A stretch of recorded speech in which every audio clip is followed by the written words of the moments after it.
tested by a border crisis with Russia. Since then, she has reshaped Finland's foreign policy, forged a major defense pact with the US, and emerged as a leading voice in support of Ukraine.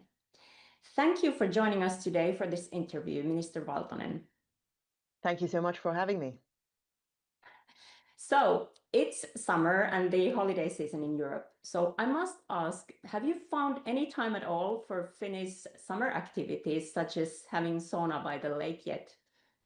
Well, you see, I actually tend to do sauna in the archipelago these days, if I only have the chance. But the problem has been that it's been way too hot in the in the past week, so you really haven't needed a sauna for that. But absolutely, that's one of my favorite hobbies.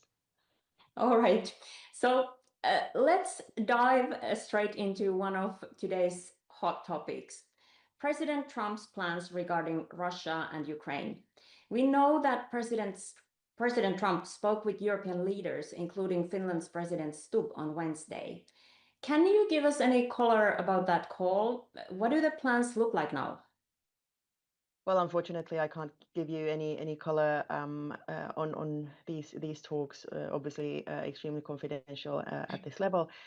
What we are, of course, hoping, and I'm speaking, I guess, not only for Finland, but the rest of Europe and certainly for Ukraine as well, is that there will be a ceasefire as soon as possible and a fair end to the war. Right. So apparently, a trilateral meeting between Presidents Trump, Zelensky, and Putin is in the works. What is your reaction to European leaders not being invited? Um, well, I think if there are talks concerning a cessation of the Russian hostilities in Ukraine, then certainly this is something that only essentially Russia can agree on because it was Russia who started the war in the first place. I'm not so worried about Europe not being around the table because we are there represented essentially by Ukraine, who we are strongly supporting. And of course, there can't be a situation where around the table there would be talks about issues which would be concerning Europe in broader terms, because obviously it is Europe who is deciding on its own behalf on these things. But certainly we would welcome, any steps forward what comes to a ceasefire, first of all. I think it would be a great start to any talks to have a ceasefire. Just let the arms rest and let the talks begin. That is certainly something that we have been pushing for quite some time. And well, what comes to any talks, or in terms of making some sort of compromises, then certainly it will be up to the parties to make those talks. Right. President Trump has threatened to impose new sanctions on Russia today, on Friday, unless President Putin agrees to end the war in Ukraine. Do you expect Trump to move forward with the sanctions this time? And what kind of impact do you see them having? Mm-hmm. Well, I certainly hope that President Trump will move forward with those sanctions. What we do see and suspect now as well is that the reason that Russia has again shown some willingness to talks is that the increased arms deliveries by the US or from the US, also partly paid by European countries to Ukraine, are definitely piling up to the pressure on Russia to find a way out of the war.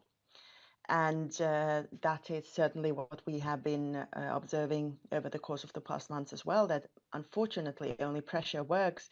Moscow can do its own calculus on when to run out of money. That hasn't happened yet. Certainly their fiscal situation is not as good as it was 3 years ago, and certainly their economic situation is even worse, especially in the long term. But that so far has not made Putin end the war. So our position is clear. We need to be piling up on the pressure and then hope that Russia will react positively one day, which means that they will end their invasion. You mentioned arms deliveries to Ukraine.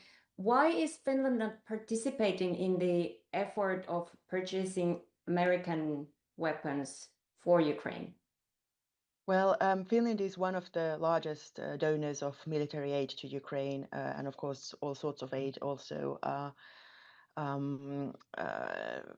next to that. So essentially, what we have put together now is we have sent 29 packages in total of military aid to Ukraine, and also we have published our new initiative of more or less starting a new military industry compact with Ukraine, which will produce exactly the type of equipment that Ukraine needs and in time. So Finland is focused on these programs that we have been engaged in very, very strongly over the course of the past months and years.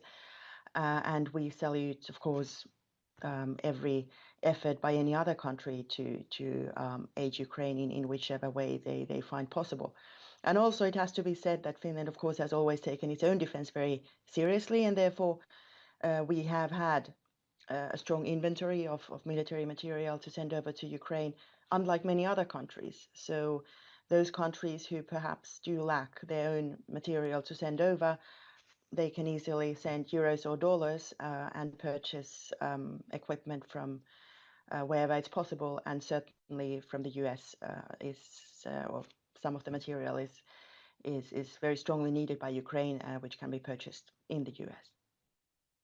So let's move on to another hot topic of the day, the Israeli-Palestinian conflict. Israel's political security cabinet just approved a plan to take control of Gaza City. How do you view this development?